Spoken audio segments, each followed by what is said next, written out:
Why is everything in Europe so tiny? There's our pizza. Give it to us. Our marriage is the most precious thing in the world to us. That was the most expensive bottle of champagne we've ever bought. And it was so bad. It was disgusting. You're listening to Let's Get Knotty, a podcast for real talk and honest conversations about all things relationships and marriage. The good, the bad, and the naughty. Whether you're already married, almost married, or wanting to get married, we're here to help you build a solid foundation for a love that lasts. Let's get naughty, y'all. Hi, y'all. Welcome back to the Let's Get Knotty podcast. Back for another episode. We took a little break from recording. We took a break from recording, not posting. You guys have heard episodes from us because we prepared, but we did take a break. Yeah, we were gone for 3 weeks. 3 whole weeks. Well, just shy of 3 weeks. We just got back from 3 weeks in Europe, celebrating our anniversary, our 6th anniversary. Technically, this was supposed to be our 5th anniversary trip, but it was a year late. Yeah, and it was also over my birthday. And so you're dirty 30. Dirty 30. Do you feel so old? I'm so old, guys. That just feels like such a big jump in life. I feel like before you turned 30, you were literally having a mild identity crisis. Like you were panicking about turning 30. But as soon as you turn 30, you're like loving it. Yeah, I think realizing 30 was coming, I was like, my life is over.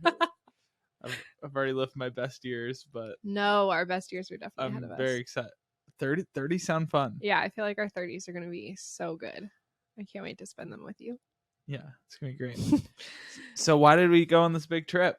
Yeah, so we figured we'd honestly have an episode where we talked about our trip, and not just to tell you stories, although we will do that. We have plenty of stories to tell from this wild adventure we went on, but also just to take a chance to talk about why we took this trip for our marriage, what this meant for our marriage, why we value this, and kind of how we came to have this as a rhythm. We mentioned this in episode 3 with Jess and Chandler when they were talking about their naughty list. We kind of mentioned that this is something we've done our whole marriage. Before we even got married, we made a promise to each other. Do you remember what it was? Yeah, that we were going to go have some experiences.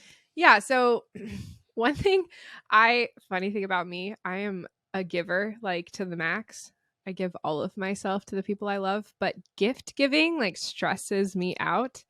I get actual gift anxiety.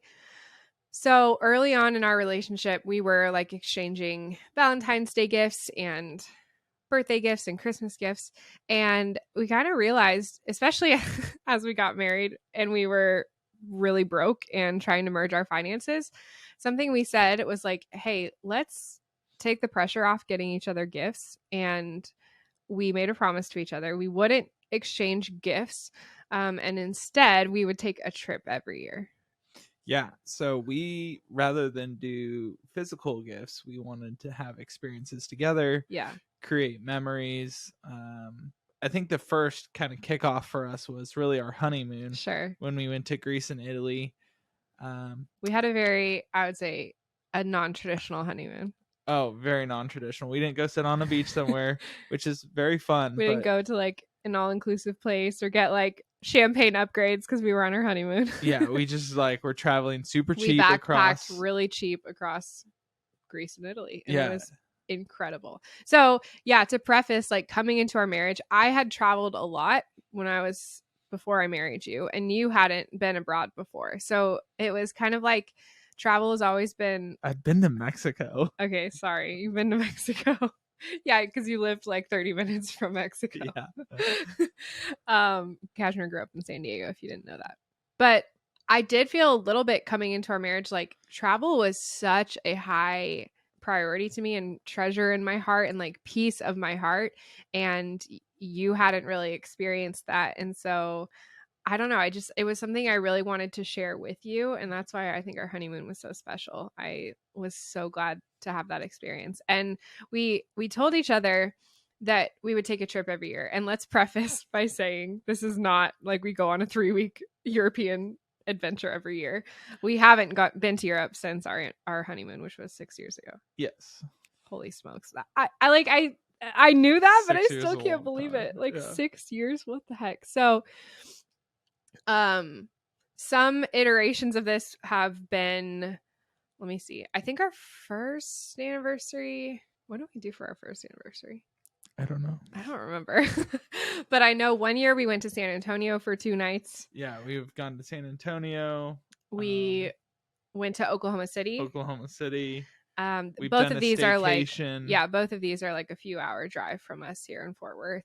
We stayed 2 nights in an Airbnb for each spot. Last year we just did a staycation in Dallas. We stayed at a fun hotel for a night with my hotel points, so we didn't even pay anything for it because we're so cheap. But all of those were from that place of like, we just want to prioritize time together. I will say I feel like we've traveled a lot more than that, but a lot of times it's like with family or for weddings, and it's never the same as when we, like, just the two of us get away and enjoy time together. So even just a night in a staycation last year, I feel like we felt so refreshed and restored from just that night together. Yeah, I think when we have purpose and we get away together, especially just in a new place or a new experience for us, we always enjoy. Oh my gosh, how could I forget last year, our anniversary? Oh wait, was it last year or 2 years ago now? No, it was 2 years ago, 2020. I just said last year we went to Dallas. 2 years ago we went to Mexico. Oh. That's a whole episode. That's a whole episode. Y'all will have to let us know if you want to hear how we ended up in a hospital at 2 a.m. in Mexico getting a wound cleaned on a part of Cashmere's body. There's literally a 50-50 chance of me living and dying. Oh, yeah. I feel like we have to save that because it's its whole own story. But that's one example of us trying to do an adventure trip that did not turn out so well. But all this to say, like, this is a decision we made before we even got married, that this is something we would prioritize. So let's talk about why we've chosen to prioritize this with our time and with our finances. It really is something we've prioritized and something we've also seen that we enjoy. Yeah. I think Molly loves to travel more than anything and to see things. And just for me, I think it's been a lot of the sense of adventure. Yeah. And doing that with you. And so for me, you know, like Europe's really cool or things like that, but it's been that adventure we can share. Yeah. For you, it's less about like where we are and more of just like the fact that we're adventuring. Mm-hmm. And I really enjoy Europe.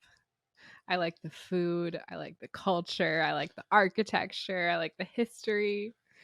Yeah. And you're like, let's just go to Brazil. And yeah, like when we go, it's like Molly does a whole Google map for us of like, here's all the restaurants to go see and all the things to go do. And y'all, I'm like a professional travel planner at this point. And we, like, a lot of people do a lot of tours there, but for me, like, again, this is adventure time. This isn't tour time. I can't be stuck following someone like holding up an umbrella. Yeah, we did one single tour on this trip. This 3-week trip. We did one single tour. It was at the Roman Colosseum and the Roman Forum. Yeah, which was pretty cool. Which was cool. So much history. But it was a 3-hour tour, and I think by the end we were both like so bored. Yeah. Because we're just like, on our trips, we are so active. Yeah. We are like moving and grooving. It's like a treasure hunt because like you give me a map.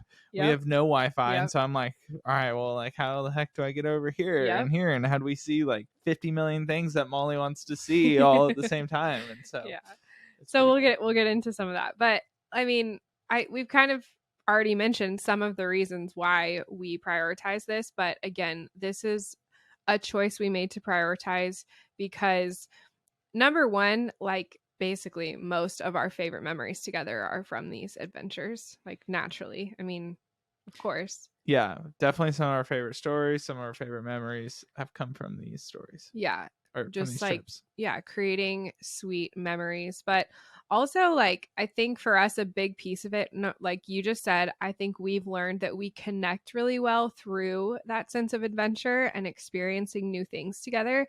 I think regardless of who you are. In fact, I know that there have been research studies shown, I should have looked this up before we recorded this, that it is a really bonding experience to experience new things together. And so I think that's part of what travel does for us. It gets us out of our routine lives and we go experience something new. And it is a super bonding experience. That is why travel is a high priority for us, because that's what it does for both of us. And then also, I feel like a huge piece of this is probably kind of obvious, but it's that like when we get away from the world and we turn off our lives, we get away from responsibilities at home, work, social lives, the internet, and we're just really present with each other, it is so helpful for us to like reset our minds. I think too, it kind of serves as our own little like retreat every year to just, even if we don't do a super structured assessment, we find ourselves just reflecting on like our marriage and our lives and the last year and what we're looking forward to the next year and how we want to improve our marriage. And it's just kind of naturally caked in when we're like really present and just enjoying each other, you know? Yeah. And I think we're pretty intentional in that. I think one of the first things that I love that we did is we didn't buy cell phone plans for being in Europe. So we had no cell reception. We couldn't make calls. Which at moments was very frustrating and that stressful. Can be very frustrating. Sometimes you're like, where the heck am I? What's going on?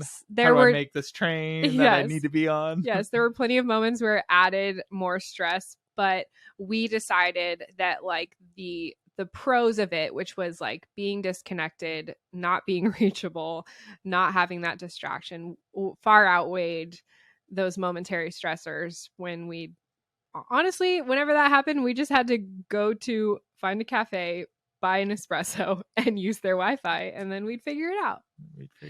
Yeah. So yeah, that's that's definitely a big thing.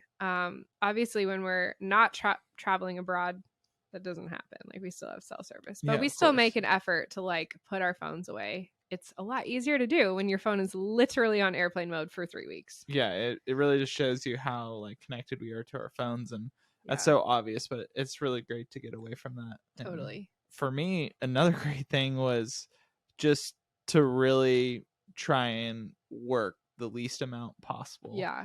I was so proud of how little you worked. Yeah. I like worked on a few things and just like monitored to make sure nothing was burning down. But well, and to be fair, you put in a ton of work before we left so that you could do that. Yeah. And we have so much stress in our lives. Yeah. Americans live very stressful lives.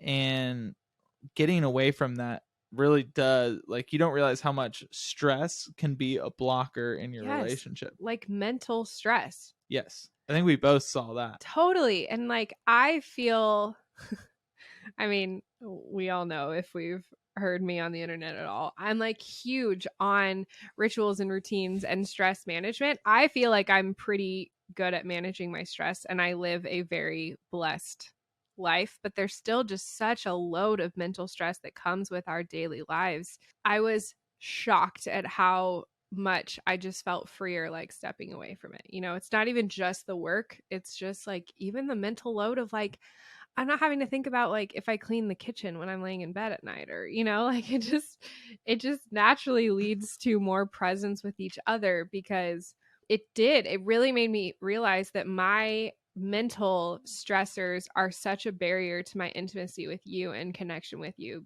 because when we take that away, it's so much easier and more natural to just like have that connection. Yeah, totally. And I think that was probably more than any other trip things that I really noticed on this trip was how much stress affects us. Yeah, because we felt so like free. And I hear a lot of people say like, my life is so stressful, I just want to go lay on a beach and drink pina coladas and like do nothing for 7 days. And for you and I, that is kind of like a nightmare, like because we are more adventurous people. But I think that because we live such busy, chaotic lives, we think we want nothing. Right. But really we feel so much more refreshed and restored with the adventure. Like our trip was not relaxing. Yeah, there are some stressful moments on well, that trip. I just mean like people's idea of like a relaxing vacation. Right. Like there were like 2 days where we kind of chilled on a beach. Like most of the trip, we literally walked like 20,000 steps and we just were like adventuring all day, right? Yeah.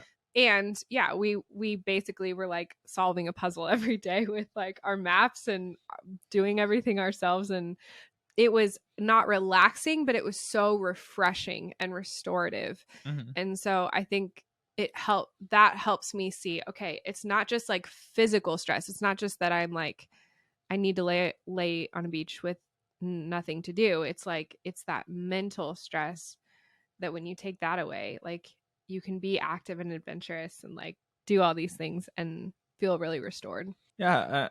I feel like we've continued to learn stuff about how we refresh and how we connect. And I think it's just so important for couples to start to understand and to learn is, what does this look like for you guys? Like what are some of those keys?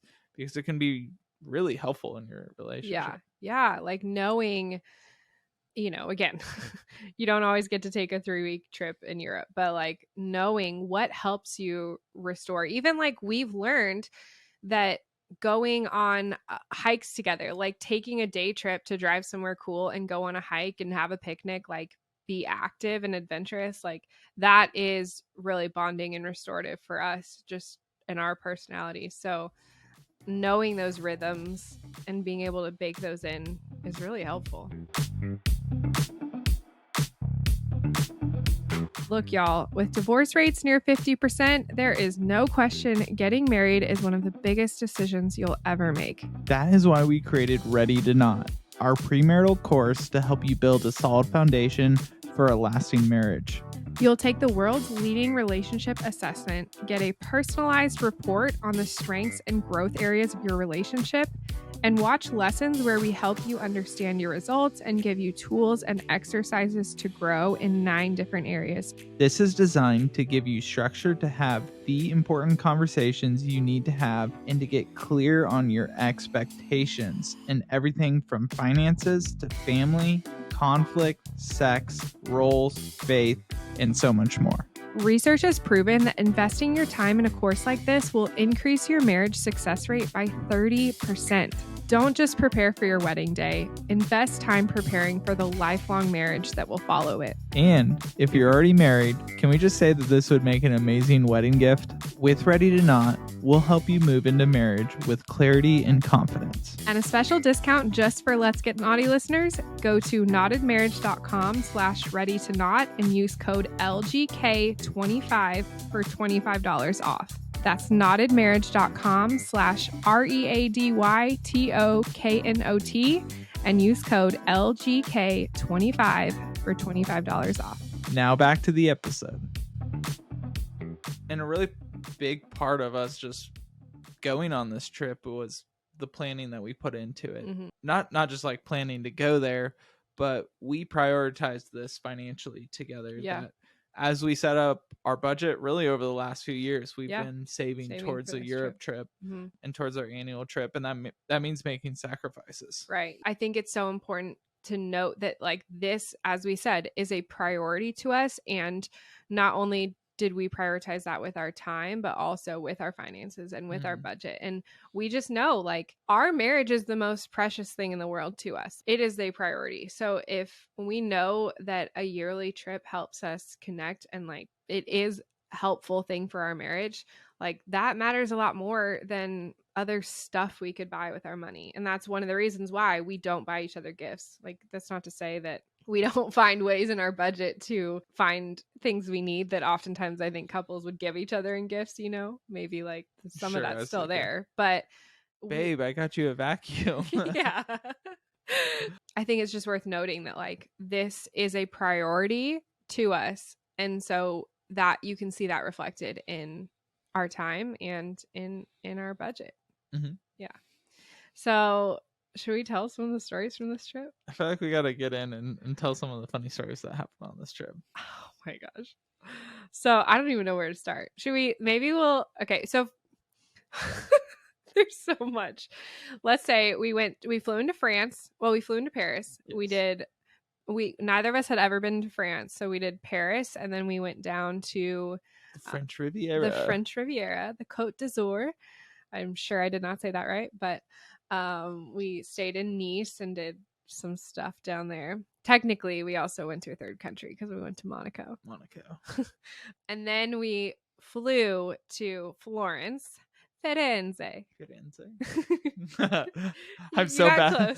I'm so bad with languages, and Molly's pretty good at it. Well, I'm terrible at French, but I know enough Italian, and like I know how to do the Italian like inflections, and so our whole trip I was trying to teach Cashmere how to say things, and he already struggles with the English language, so he's like, I can't even. I was a goner before we even got there. Yeah, but we did Florence. So from Florence, we also did a couple of day trips.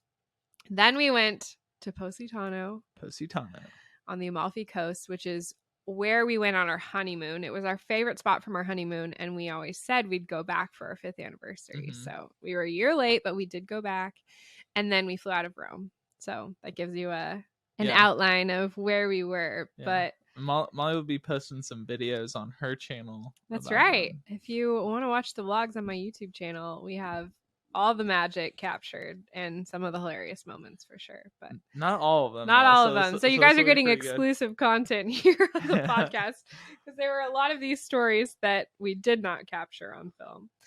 The first of which, let's talk about the disaster night. Disaster night, like so bad.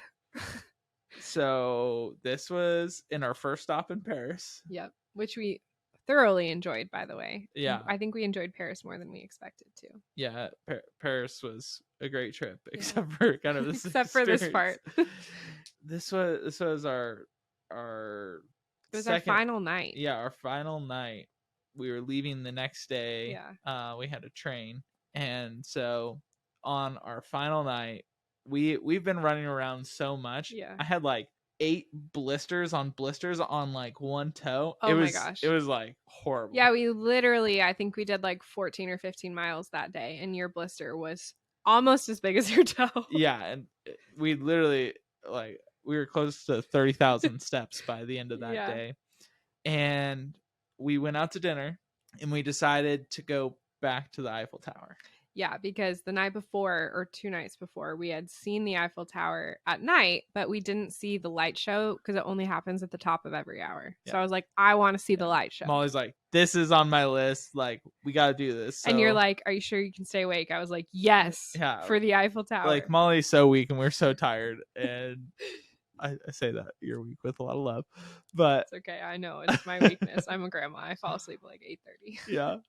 And so, I mean, we're already both exhausted at this point. We're so tired. So we go eat, and we're at the Eiffel Tower, and we're just kind of waiting there for the light show to happen.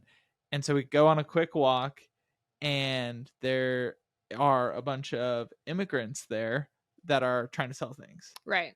And so a lot of them are selling like little trinkets and little trinkets, little mini Eiffel Towers, things like that. But at night they sell champagne. And we don't drink a lot, and we were over there trying to like drink wine and do the things, and because we're in Paris and we're at the Eiffel Tower. And so we go and we do the classic, you got to negotiate with him. And so he starts at like $35, and then we buy the bottle of wine for $15, bottle of champagne. Yeah. And because we're like, you know what? We're here. Like, let's toast some champagne while we're watching the Eiffel Tower. Yeah. Let's do it. Why not? Like, we're here. Let's do this. And so we take our bottle of champagne and we sit down. And I'm like trying to open the bottle of champagne, which is in the vlog, by the way. It's quite hilarious. And I like try and open it like 6 times, and I'm like, all right, here we go. And I can't get this bottle of champagne to open, which is pretty hilarious. And so eventually I push it and I break the top of the champagne off. So the cork is like stuck. The cork is stuck right in there. And so I'm like, well, this is a disaster. This is not the experience. And so, of course, I got to fix the situation. So I pull out our apartment keys. Mm-hmm. And I'm in there like trying to dig this cork out with these apartment keys. And eventually we found someone that had a bottle opener like a little bit later, but I've been sitting there digging it. And so we open the bottle of wine or the champagne. We finally get it open, and we both like go to take a sip. Paper cups, by the way. Yeah, in like some paper clips, like super classy here. Yeah. Right in time for the light show, and we both like cheers, and we take a sip, and we were both like, ugh. The most disgusting champagne I've ever tasted. It tasted like pee with some like fruit juice in it. It was disgusting. It was so gross. We both did not consume more than that one sip. Yeah. Clearly it was like the cheapest champagne in the history of the world because it was horrible. It was so bad. It was not worth it. But we're like, all right, whatever. Like, we'll laugh about it. And then we sat there, we watched the light show, and it was beautiful and romantic and lovely. But if you thought that was a $15 bottle of champagne, you would be wrong. Because we went back to our apartment. It's like all the way across the city. It's like it's like 30 or 40 minutes of metros and walking. Yeah. And so we get back to the apartment and we reach back into my big backpack that I'm dragging around, and we're like, oh yeah, like key should be here. Okay, maybe it's here.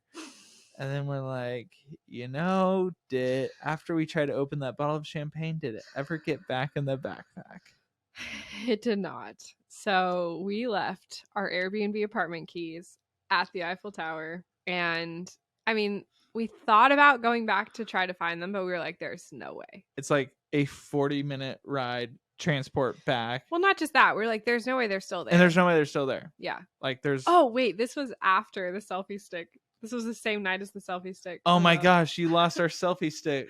Remote yeah, thing. That's the whole thing. So basically it's irrelevant except for the fact that we had spent like an hour before this whole fiasco searching for the selfie stick remote at the same spot in the Eiffel Tower. We park backtracked like a whole mile trying to find the selfie stick remote because we loved that selfie stick. Yeah, it was like the best. So basically we're like, okay, there's just no way we're going back there and we're gonna find it. So we had to tell our Airbnb host, and like a classic Frenchman, he freaked out. He was not pleased. And yeah, it was a whole thing. So basically that night we had to wait on people. He was out of town, so we had to send someone. I think someone went like to his house to get his extra key and then drove it to us. It was this whole thing. So we're like sitting in, if you've ever been to Europe, you know what I'm talking about. Any apartment building in Europe is like this. You have to like fob in to the big door, and then you have to like use your key to get into your apartment. So we're sitting, and they all are like this too. They have light switches that go off after like a minute, and so when you fob in and then you click the light switch and then you go to your apartment. But we're sitting there. We had gotten in because someone had let us in, but we were sitting there in the dark, and all these French people are coming home, and they're like startled by us just sitting there waiting to get into our apartment. It's like close to midnight at this point, I think. I don't know. It was a long night. We're both so exhausted.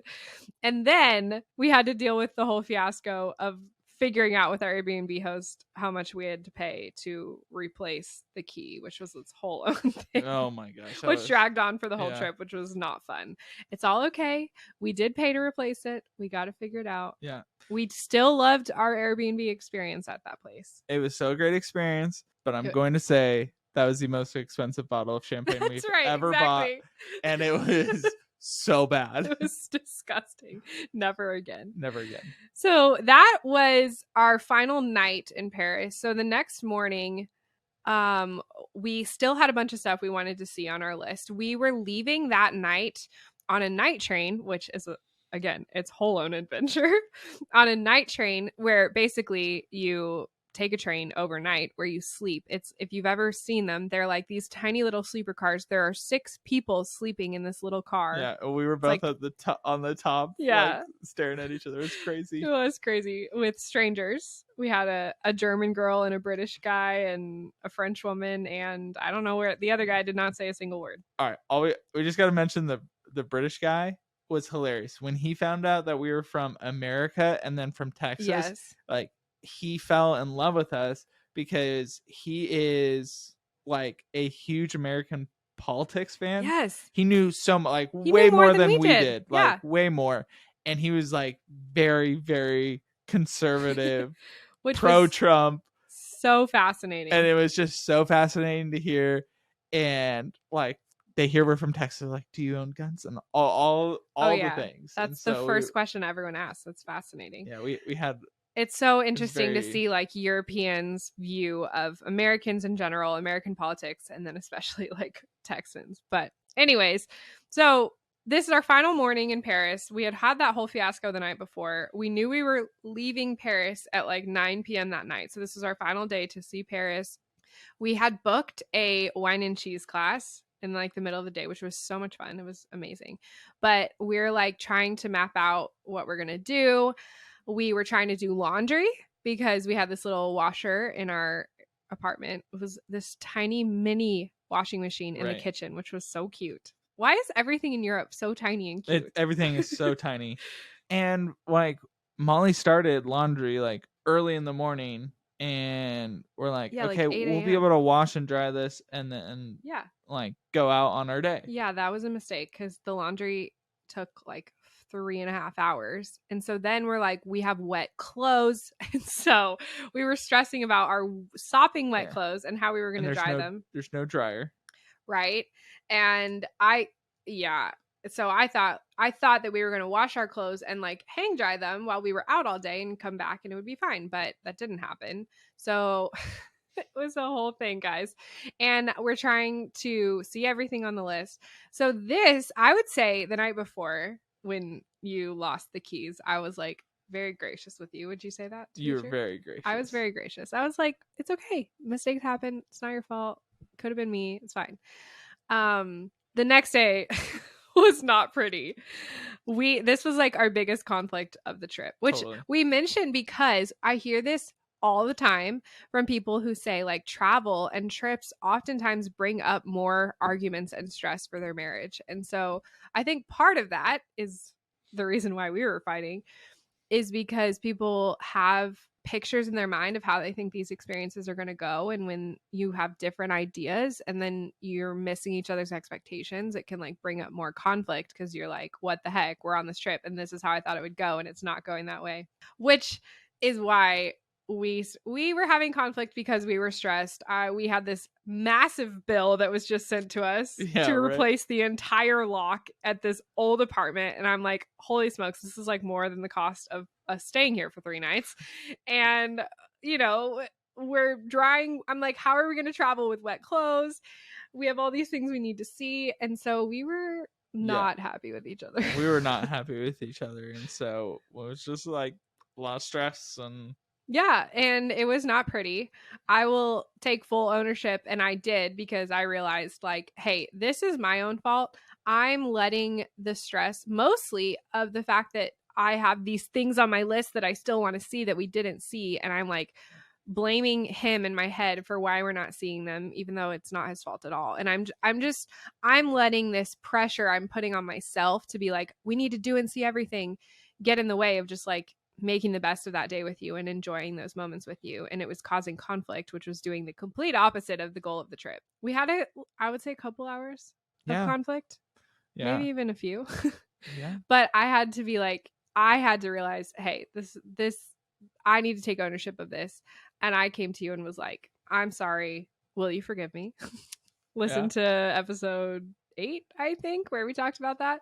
But just reconciling, and mostly it was a big reality check for me to be like, okay, wait, I literally came on this trip to enjoy time with my husband. I cannot let not seeing everything I can possibly see in the cities we're in get in the way of enjoying time with him. And so I feel like that was kind of an ugly day for us. But once I dropped that and reconciled with you, it was pretty smooth sailing after that, right? Yeah, I think we were able to make the best of it, and it ended up that what we had to do is we kind of wanted to go out and then come back and shower and then go on the night train, but we ended up just like dragging our suitcases around the entire city. So I'm just like AKA you, because you were a good husband and you dragged our suitcases. Yeah, so there's a lot of suitcases. This is not an ad for Away suitcases, but they held up very well on those cobblestone like there's some serious cobblestone streets, and it's so obnoxious. They're like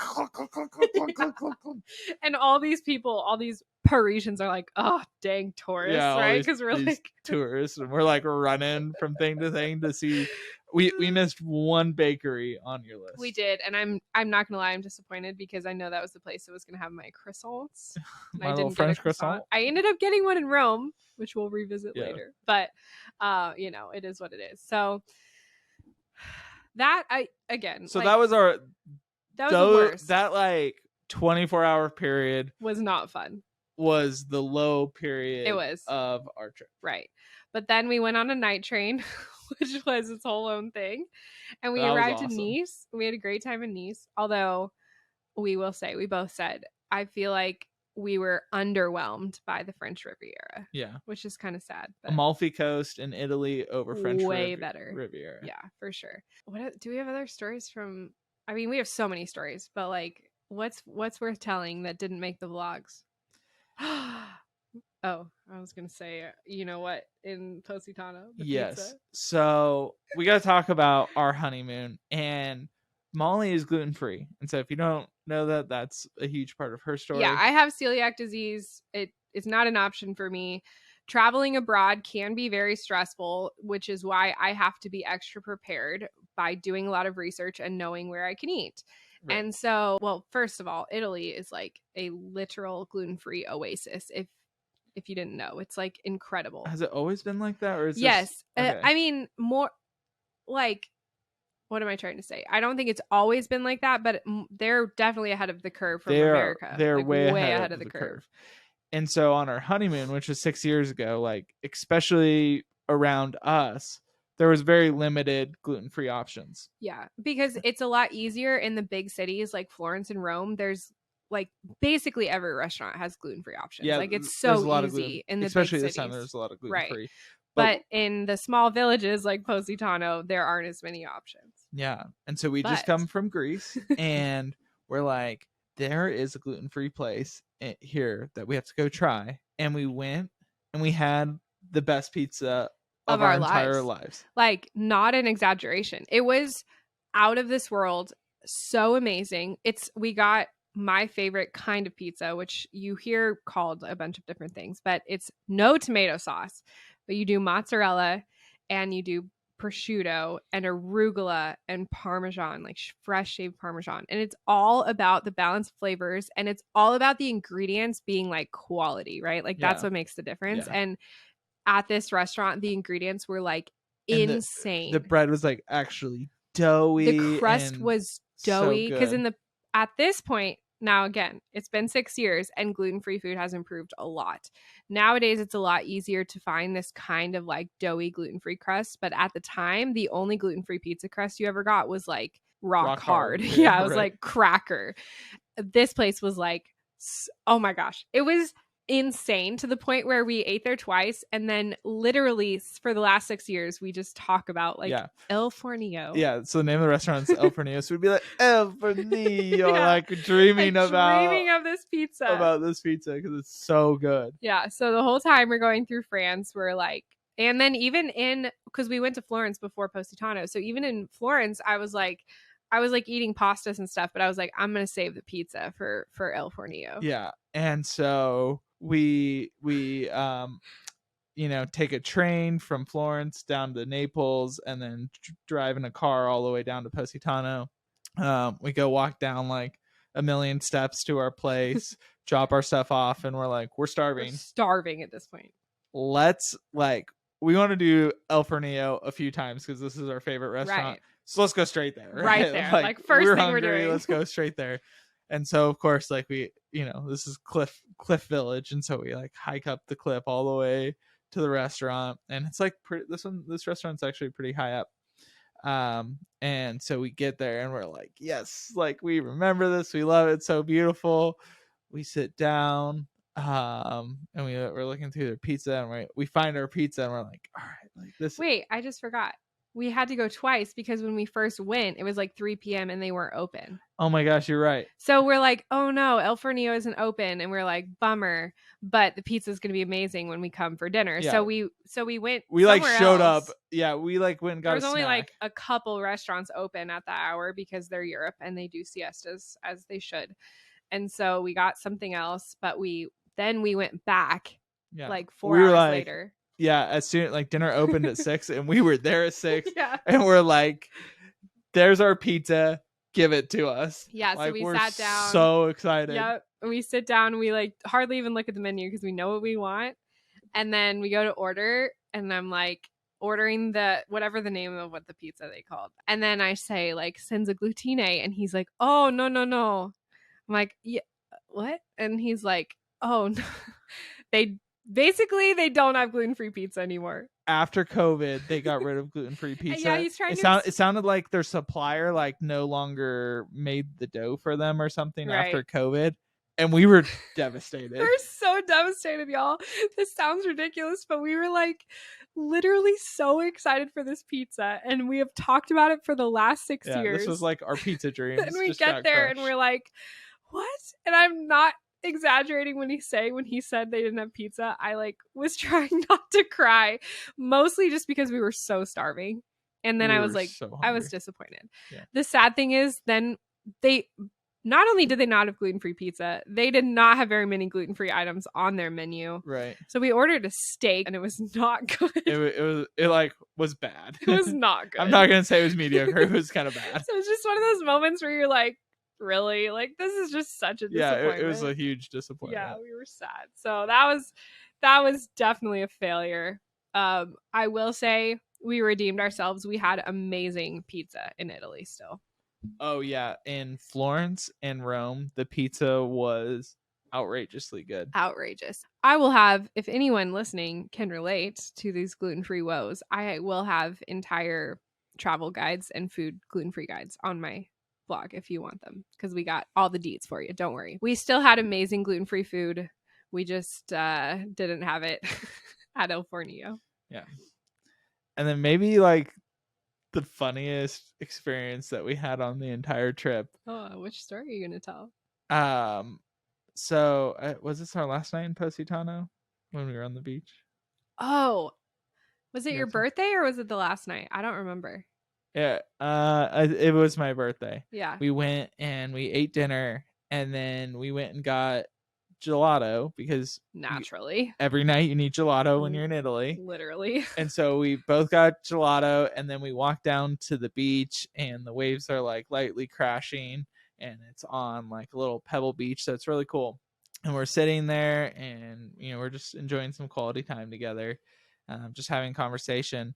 And then like this little cute dog start like it's kind of like walking and like pawing along the water, and we're we love dogs. And so, well, first of all, I thought he belonged to the people who sat down a little bit like next to us. Like we were the only ones on the beach, and then this couple sat down like a little far away from us, but the dog came around the same time, so it was like, oh, it's their dog.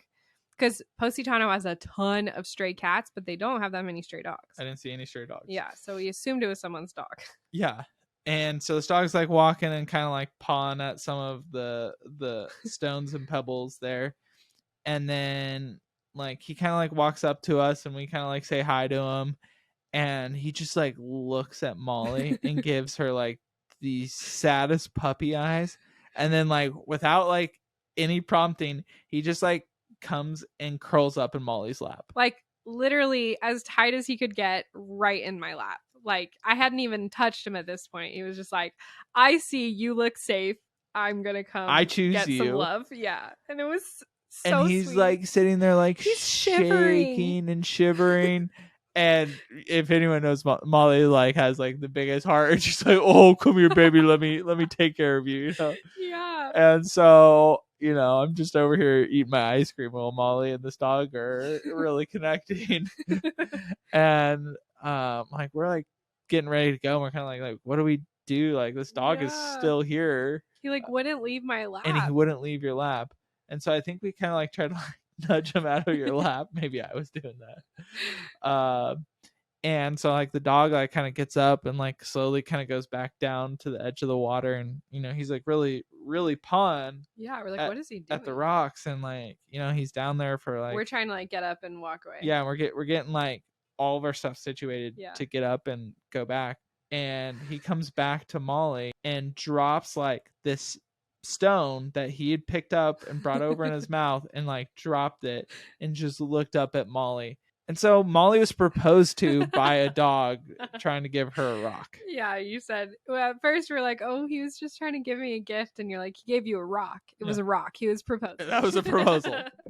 He literally went over it. Like, this is not an exaggeration. He was like, it was like he chose that rock. Like, he was looking through the rocks and he picked this one out specially.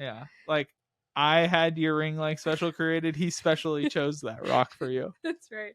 It was really cute. Man, I'm sure have other stories. I feel like those were the big disasters. Yeah, I feel like those were kind of like the random things that happened. I feel like a lot. What was your favorite part of the trip, or like your favorite moment? I thought probably the most unique experience is we did like an organic wine farm tour, and then we like made pasta, and we made ravioli, and then we made tortellini. Yeah, is that what it's called? Okay. And that was something we really enjoyed. Yeah, that was super cool because it wasn't just a winery tour or a pasta class. It was both, and like a farm tour, and this place was awesome. Yeah, we need to like talk about how awesome I was, because we did a wine tasting there, and so they brought us out a bunch of wine, and I'm pretty much a wine expert, right? Like, we know nothing about wine. We know that we like cabs because we like drier, less sweet wines. Like, that's the most that we know. Yeah, that's about like all we know. And so they bring us the first wine, and then they're like, so like what scents and tones are you getting? Whatever they call it, right? Like, I don't even know what you call it. And then there was like a couple of like super experienced wine drinkers there who are like, I just like sense the breeze, and like all like this weird stuff that you're like no one talks like that. Like, why do people say weird stuff when they taste wine? And then they bring out the next one, and then they ask that, and they're like, what do you taste? They ask what fruits you taste. Yeah, what fruit flavors do you taste? And I was kind of like, this tastes like cherries. And then like, but I said it like really quietly to Molly, and then like it was kind of quiet, and then like we're like, it kind of tastes like cherries, and then like they said it tastes like cherries, and I was like, oh my gosh. So I'm a wine expert now. Yeah. You went the rest of the trip being like a wine expert. The part of that story that we don't tell is the next 3 wines that when they asked what I tasted, it was always cherries. Yeah. You said cherry for everyone. You were hoping there would be a repeat. I mean, it tasted. They all tasted the same. Yeah, they kind of had maybe like some slight differences, but yeah, I don't have that refined taste. Yeah, we don't at all. But we really enjoyed that. I feel like for me, when I think of some of my favorite moments of the trip, it sounds so lame probably, but one of my favorite moments was in Paris when we like laid in the park outside the Louvre. Oh yeah, that was pretty fun. I don't know why. Like, it's funny how those simple moments, it's not even like the big things we did, but just like literally laying in a park, like in the grass with you, just like in the middle of Paris and this beautiful day of adventure, but just like taking a moment and like, I think it was probably because my feet were speaking, because I had so many blisters after like 15 miles a day. I know, you're like, I need a break. Yeah. But no, like, as funny as it sounds, like that little moment like sticks out in my mind. I mean, we did so many great things. We did a gondola tour in Venice. Yeah. That was cool. It's what everyone does, but it was actually pretty cool. Yeah, you got to when you're there. You have to. I mean, we ate so well. We ate so much food. Well, I don't know. I don't feel like we ate that much because we shared a lot of food. Oh yeah, that's something that we always do. I want to hit up all the cool restaurants. So we love to share like entrees at places, like just share a small meal, which by the way, I think waiters hate us everywhere we go because we don't order alcohol and we share an entree and we like hardly get appetizers or desserts. So we're just like a one dish. Yeah. Where there's like people with like ordering all these drinks. I think my takeaway probably overall was just probably food related too, because I mean a lot of the experience over there is food. I bet they can't hear that. Our dog's barking. I don't think they can hear that. Okay, they can't hear that. We can hear it. Yeah. Going the right way for a smack bottom over there. Your Shrek references. I know. I've had a lot of Shrek. If you guys watch the Paris vlog, you know the Shrek references. I might be scared of heights, as you'll see in the video. As you'll see in the vlog. Just like food over there, it's all unique. Like, yes, this food came from this farm, you know, just down the road is always kind of what it is. And for example, like mozzarella cheese, like when we think of that as Americans, we're like, well, it all tastes the same. But over there, there's like 50,000 different types of mozzarella, depending on where the cows were raised, what they were fed, how long they kept the cheese alive. Like, I didn't even know there's things like living cheese. And so just like realizing, you know, how like just the whole process of food is very interesting. Totally. And I've always been like a foodie and a food appreciator, especially because I took like culinary classes in my nutrition degree. So that's not new for me, but that's always a reminder when I go there. One thing I really loved in our wine and cheese class in Paris, our sommelier, that's how you say it, right? Chef Alex? Yeah, Chef Alex. He's a sommelier. He talked a lot just about like French culture around food and their appreciation of food. One thing I thought was super cool is that obviously we all know big French baguettes, a lot of times they eat French bread with their meals, but they never cut bread. They only break it with their hands because it represents the body of Christ. So they break it instead of cutting it, which is cool. And then they never put it on their plate because it's set apart. Yeah, because they see it as like sacred. So you don't set it like on your plate with food. It goes off your plate. Yeah. Which is interesting. Yeah. But he just talked so much. One thing that was cool was when they host dinner parties, you don't sit next to your spouse. They at a dinner party, you purposefully mix and you don't sit with your spouse so that you're mingling with other people. Yeah, which I think is super cool. Oh, he also said if you're like eating alone at a cafe, someone will like come eat with you because in their culture, it's like really sad to eat alone because they truly see food as a social experience. And that's why they have like 5-hour meals. That's also why he talked about why they have so many courses, because if you're going to have a 3 or 4 hour dinner, like you don't just want to eat like one big plate of food. You're going to like break it up. And so you have one course and you taste something and then you wait 30 minutes and you have another course. But just how he really talked about their like appreciation of food. It really is. It's so cool.